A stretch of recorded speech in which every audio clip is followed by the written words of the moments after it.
Thank you, the first presenters, and now we have in the program something which Sweden has contributed to feminist, the feminist demands and feminist struggles, and that's the feminist foreign policy discussion.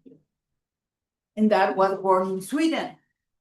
And now we have somebody who's going to speak about that, Ulrika Grandin, and he's going to be presented by one of our members, Regina. Thank you. I have the honor to present Ulrika Grandin, I believe, because I also know her from UN Women. Ulrika Grandin was instrumental in the development and implementation of the Swedish feminist foreign policy from the state side, so to speak, so in the foreign ministry department, but is now a UN Women Sweden Secretary General. So we're very pleased and honored to have you here all the way from Stockholm to give insight on this. Thank you. Här har du, ska jag sätta västen på? Ja, vi sätter den på. Det sätts på öronen. Det är sån här Britney Spears. Ja, exakt. Ska börja sjunga och dansa. Är det bra? Jag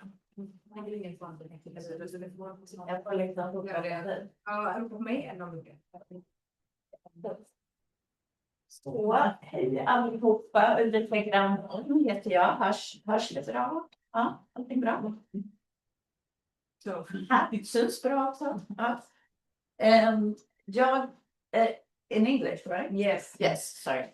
So, hello everyone. Ulrika Grandin. I'm the director of UN Women Sweden, but I have a history working at the Ministry for Foreign Affairs with the feminist foreign policy. I have also worked on other global development issues in the ministry. But very thankful to be here and I'm going to talk about feminist foreign policy, but first of all, I'm going to mention a few words also on the Beijing+30, because in UN Women globally, of course, UN Women is, as you all know, UN's entity for global gender equality, women's and girls' rights. And we have a national committee in Sweden, and that's where I'm the director.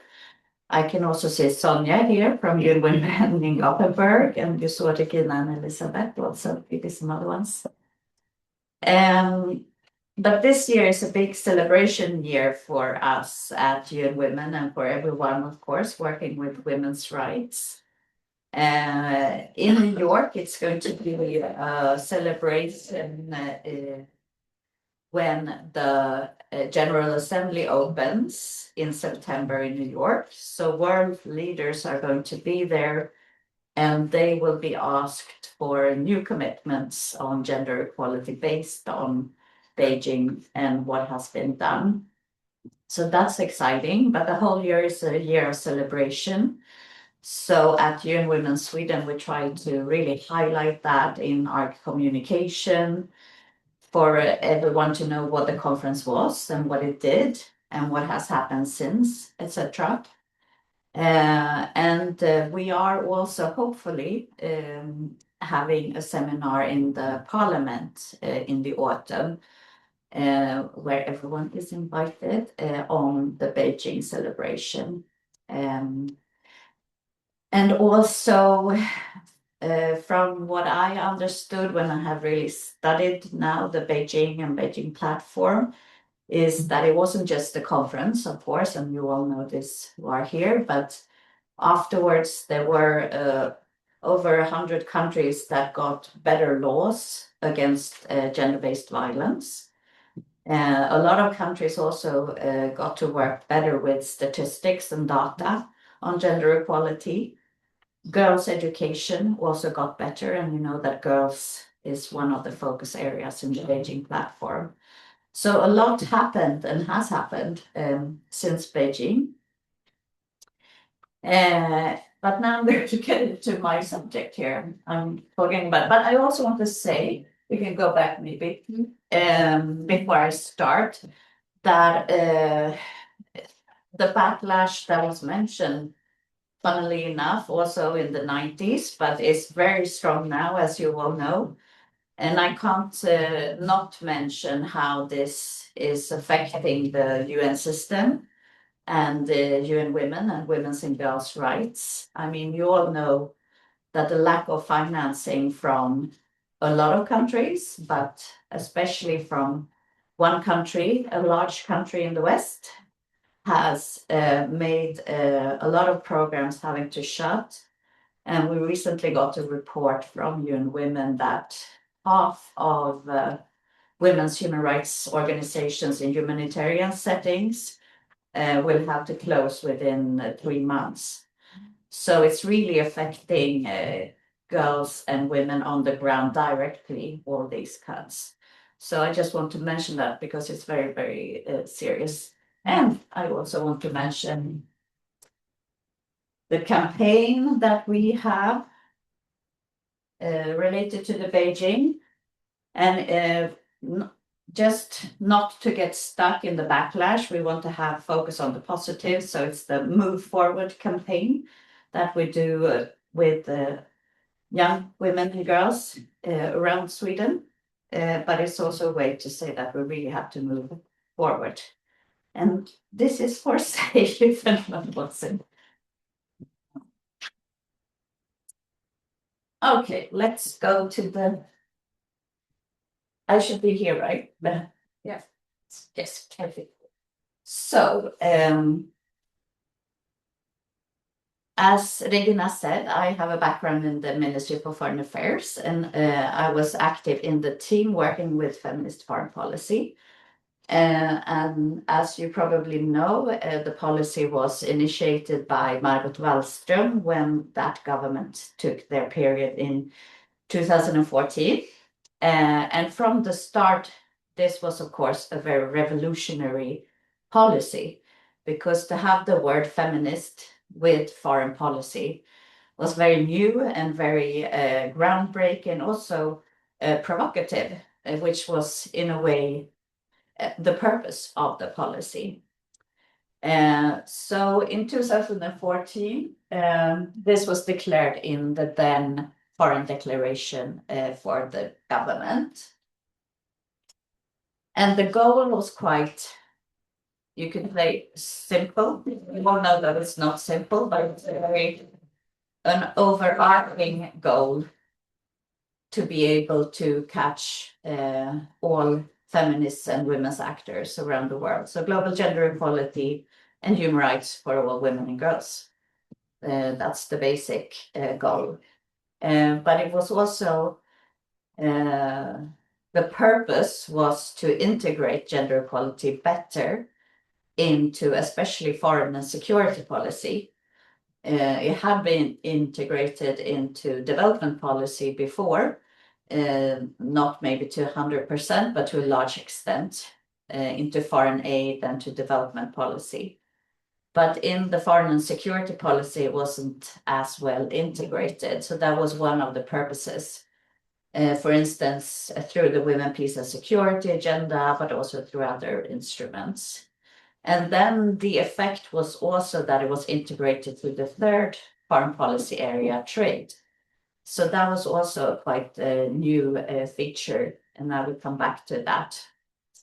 But another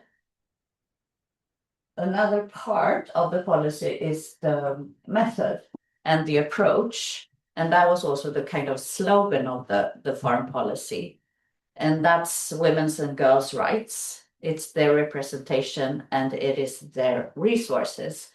So it was quite catching in those 3 words, saying a lot about. So that was kind of the catchphrase, but also the method of working. And then the last bit, it's that the feminist foreign policy within the ministry and also outside and in the government was a concern of all. Otherwise, it's usually one gender focal point sitting, doing the gender work and trying to get others to do it. But this was the concern of everyone in the ministry and the government. So next, please. But I want to come back to the rights and the representation and the resources, because that was really an effective tool. Because when this policy was set out, it came from above, right? It was a top-down approach from the minister. But after that, a letter was sent out to all the embassies and all the units of the ministry saying, if you were to make a feminist foreign policy, what would you do? So that was also a way of getting the ownership of the policy within the ministry and within the embassies. That was quite successful. And then the embassies and the units could also work with this quite simple tool, and a tool and a method and a purpose, if you want, with the 3 R's. And that is, if you're in a country, let's say Tanzania, and do women and girls in this country have all their rights fulfilled? Probably not, and usually not. So then you can focus on what areas are the least fulfilled. And then representation. Are girls and women represented? And are girls and women represented in our seminars, in the things we do in the embassy? So then you can work on that. And then the third thing, resources.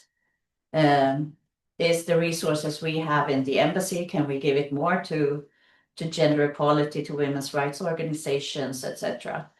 And then in the middle here, we also see the 4th R, which is reality. And that is also, when we worked with it, very important, because of course, to work with a feminist foreign policy in different contexts and in different countries with different organizations, you really have to be context specific. Maybe if you're in a meeting with, let's say, I'm going to say a country now, Saudi Arabia, maybe you can't start on working with SRHR or abortion rights, but you can start on working on women's economic empowerment, for instance. So be smart and be context specific, and then you can work with a feminist foreign policy everywhere. And a good thing was also that it really spurred interest. So Sweden in a country would get a lot of questions on the policy, and therefore also have the possibility to speak and to have a dialogue on the policy. Next. Yes. And when we worked with the policy and also in the handbook that we developed, there are 4 other components, and this I think is true for any organizational work that you do. You have to have the leadership, and we certainly have the leadership from the foreign minister and the other ministers. If gender equality or women's rights were left out in documents or speeches, she would remind us, or her office would remind us. And then you have to have the ownership that I talked about. Of course, can't convince every bureaucrat in the ministry, but first of all, in the ministry, they're very obedient bureaucrats, so they usually do what the leadership says. But once they started also to work with it, and we've heard quite fun stories from the embassies, maybe a male ambassador being a bit more conservative, if I can say it that way. But once he started to work with this policy and he got a lot of praise and a lot of interest, he really wanted to continue. And once you have, your gender glasses on, it's hard to take them off. And then what we translated to steering is more about the documents, to really see to it that all the steering documents in the ministry and in the work of the government offices are really integrated and are steered by the feminist foreign policy. And the 4th one is support. And the organizational setup was to have, of course, you had a very active political leadership, but there was an ambassador for feminist foreign policy and her team, where I was placed. And also we had feminist foreign policy or gender focal points in each unit and each embassy. So we had a kind of a network on working on that policy.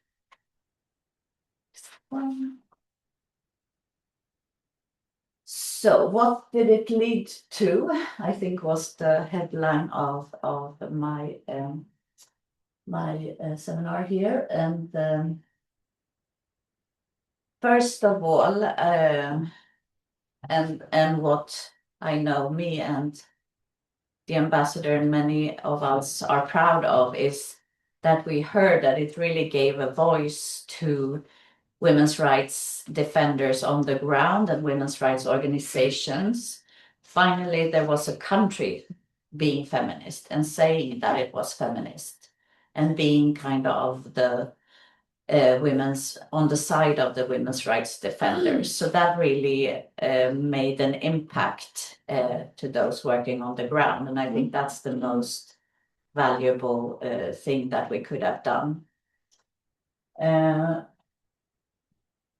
But then, of course, there was a great interest internationally for the policy. And eventually other countries followed.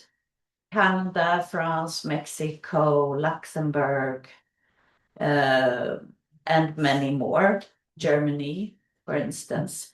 So now the concept is kind of set, and countries are pursuing it. And luckily, if you're for feminist foreign policy, when Sweden then are not having a foreign policy, it continues in other countries. So the policy was kind of set and other countries took part.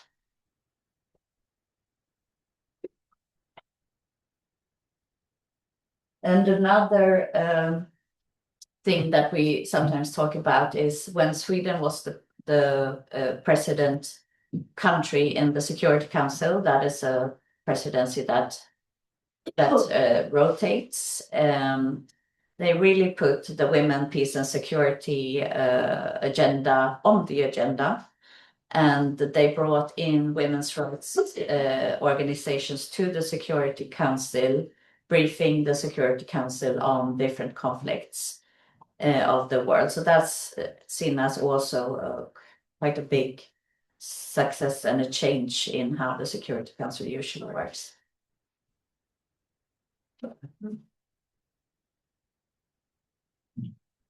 And then, of course, being a feminist foreign policy country, Sweden was in a position to really be in the forefront of some of the difficult issues like sexual and reproductive health and rights, like abortion rights and those more sensitive issues. What is S and who are SRHR? Sexual and reproductive health and rights. And the most sensitive of those is, of course, the abortion rights. But also there was a lot of internal engagement in the ministry, and I think some of that is staying there and is still there. We got a lot of best practices that we gathered in a handbook for feminist foreign policy that is still there. And then the feminist trade policy followed a few years after the feminist foreign policy. And that was also Sweden, the first country to have a feminist trade policy. And that is to put gender equality into a trade agreement, to having delegations being also featured by women, a lot of different issues. Thanks. So some of the lessons learned going forward, and this is an ongoing discussion. I know that the EBA is an expert group on gender in development, has done a study on lessons learned also, and I think we have almost the same kind of conclusions. I think the next time it's important to have the whole parliament behind, to have all parties participating and being that the policy is anchored in the parliament, because then not as easy to quit having a feminist foreign policy the next time. So now the feminist foreign policy was a little bit too associated with the Social Democrats. And this is something that one can think of going forward. And then better follow-up of results is something that that academic report also featured, and I think that's correct. Since the policy was so new and it was kind of organic and work in progress, there was not a system set up for follow-up directly. There was a lot of follow-ups, but more in a sporadic manner. So I think that could be better the next time also. And then even more integration and collaboration and dialogue with women's rights organizations and defenders all over the world to really get it anchored why we're doing this. It's not a political party's policy, it's the women and girls we're doing it for. I think it's something we could do even more. And then the last one is to tie up the policy even more with other countries and other organizations. And again, to make it more difficult to end it if you would want to do that. So I think that's what I have to say. You know how I am.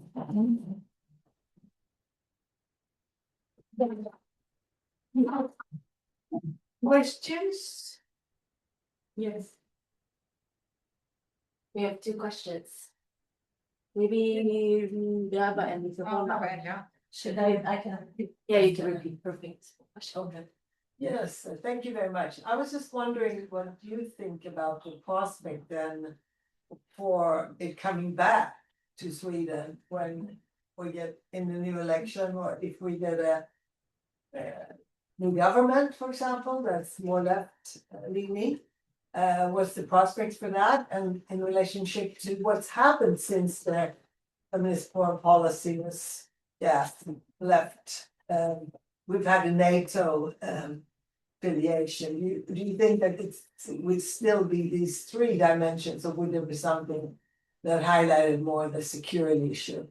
Yeah, good question. So the question was if how the prospect looks to continue feminist foreign policy with maybe another government, and also how it looks now with the NATO membership and other things being different. Well, I mean, I know that the Social Democrats want to lift it again once they come to government, and we have from different civil society organizations like my own and others, we are having a dialogue with the different parties on this. So I think this is a good prospect of it being brought up. I know that also the center party is not foreign to having that kind of policy. And I think that's the key, as I said, to get more parties involved, not for it only to be a social democrat policy. But of course, I mean, the world is more... it's more real politics, right? It's more security politics. People are turning into themselves and looking into, you know, security issues and weapon exports and that kind of thing. So of course that will have an effect on all policies and also the feminist foreign policy. I mean, I know also that Sweden and other countries like Canada, for instance, have been champions for the women, peace and security agenda in the NATO. And once we remember that, in my opinion, would be a good Swedish kind of issue to really put forward. But that depends if we have, you know, brave politicians that want to do that. It could also be a question of we want to fit in and play with the big guys. We don't want to have a difficult issue representing Sweden and so on. So, I mean, the simple answer is probably we'll see, but I think a feminist foreign policy will definitely continue. And since other countries now are doing their thing and having collaborations, I think we will do this kind of turnover that if some countries are left out, others will come in. So I think it's here to stay, definitely. I think we had a question. Thank you. Hi, my name is Christine. I live in the Netherlands. I'm here for the conference. and we'll talk tomorrow. So my question is, and there has been before hundreds of gender policies, gender mainstreaming, government gender inequality policies, done before for the last in Beijing and even more.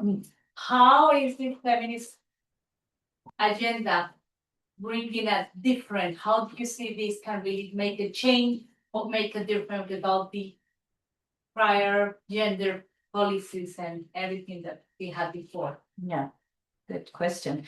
And the question was, how is a feminist foreign policy different to gender equality, mainstreaming, and what we've had before? I mean, I don't know all the answers, of course, but in my view, what happened, as I said a little bit with the feminist foreign policy, was that it was such a, when you put different words together, it really makes people think, and it's provocative. And I think that was one of the keys. It's not that the issues didn't exist or that we didn't work with them. It's just that when you put words like feminist and foreign policy or feminist and trade policy together, you kind of get a new thinking. And then, of course, you can discuss what is feminist and what is gender equality, and there are a lot of definitions of feminism. I think that, and I think that was quite good, that what the ministry and the foreign minister did was not to define feminism, because then we could have gotten into a, it's this and it's not this, and we could have argued with people all day long. So it was a simple question of women's and girls' human rights, nothing more, nothing less. And also that it was kind of adaptable to different contexts. But I think it was an interesting way of making gender equality issues new again, if you want. And also, to me at least, feminism is more transformative than just gender equality integration. So it's more of an active work, more of going, somewhere. So I think maybe that was, but it's an interesting discussion for sure. Thank you. We have 2 more questions. President Grandin. Yes. Hi, my name is Elaine. I'm a member of Grandin. And I just have a question, and well, maybe more of a comment. And it's related because I think both questions now and the film it just shows so much about how much has happened and how little has changed. Yeah. I just was reminded of one of the people in the film commenting on the fact that, well, yeah, this is one way of defining feminism, but this is what it means to me. And she brought up things that was very interesting, and I think that we all can relate to. At the same time, I think we kind of need this kind of soft approach. And my question, if it's one embedded in this, is more, how is the present government using or benefiting from this feminist policy that they actually dismantle? Because a part of is when I read the newspapers and when I see what our government is doing every day and the way they're talking to colleagues on the same level outside of Sweden, they're actually, in my perspective, kind of presenting a Swedish feminist foreign policy when they're talking about the way Sweden can go forward, and not in everything, but in certain issues. And so they're actually benefiting from an approach that they actually dismantle. And I just wondered if the Social Democrats and your kind of organizations have kind of understood this, and if you have any strategies for using this to go forward, in your campaigns for getting it de-escalated, or what is the future? Yeah. So then the question is, how is this present government, kind of benefiting from the feminist foreign policy from before, and then how can we kind of out them a little bit on that, I suppose. Okay, thank you. Well, I think that is true. I mean, in foreign policy contexts and in the UN, it was kind of shocking to hear that Sweden was not a feminist foreign policy country when that happened. So I know a lot of diplomats were like, oh, we have to answer a lot of questions on this now. And of course, in my personal view, that was unnecessary. They could have continued, but it was a very, I suppose, important step for this government and these parties to really make a case of we're not feminist, because it was more, in my view, a national kind of gain for them to refuse it. But it was definitely not an international gain. It was an international loss for them to lose it. But then they've tried to build it up and say that, okay, we're not using feminist because that was only a label and that was silly. But we're still working on global gender equality, and we're working as much as before. I must say that this present foreign minister she's talking a lot about gender equality, at least, and she's talking about UN Women because Sweden happens to be the president in the UN Women board now, which is something. But so I think Sweden gained a lot of platforms, not only in having a feminist foreign policy, but also in having a very generous official development assistance policy and a high rate on ODA, as we say, high rate of financing for development. So, I mean, all governments will have that platform, but because Sweden has in such a long time been a very active global actor on a lot of issues, including global gender equality. But what some civil society organizations did quite recently was to put together a report on the actual numbers on ODA development assistance to gender equality, and the numbers has dropped a lot. So it's like proof in the pudding, and the kind of report was saying that why are you saying your gender equality is a core value and etc. when the numbers drop? So that's a difficult question to answer, and that's what we're pushing. You can say that, but it's not shown in numbers, and it's also not shown in staff, for instance, in SIDA and in the ministry, because they've cut down on staff on gender equality also. So that is what's happening. Thank you. Thank you, Edmund. Yes, I wanted to ask about the report or book that Ann Town's committee or group did last year. Yeah, you mean the EVA study? Yes, Yeah. the one they did on foreign feminist policy Yeah. from Sweden. Do you have any results on that or? Yes. Yes. So that was a study from the expert group on development aid, EBA, expertgruppen, biståndsanalys heter det på svenska, expert groups on development policy analysis. That is a committee kind of a little bit outside the government, but also connected to the government, and they did a study on the feminist foreign policy. What did it lead to? Mm. And I think it's called more than a label, less than something, a revolution, which is a good way, I think of. So I mean, I read it, of course, and been to seminar on that. And it's more or less a little bit the same conclusions that I had. It did something because it provoked and it really changed a lot, but it also wasn't a revolution. So the results are that it had an effect on a lot of, and Sweden was then a global champion for gender equality. That was well recognized, but of course it didn't change everything. So, but that's an interesting report that everyone definitely should read. Thank you so much.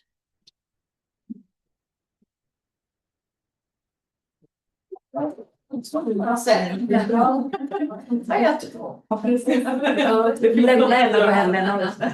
you so much. It was very insightful and fantastic. I'll hand it back over to Edmund. I think can we start before the vote? Yes. Yes. Or okay, so we go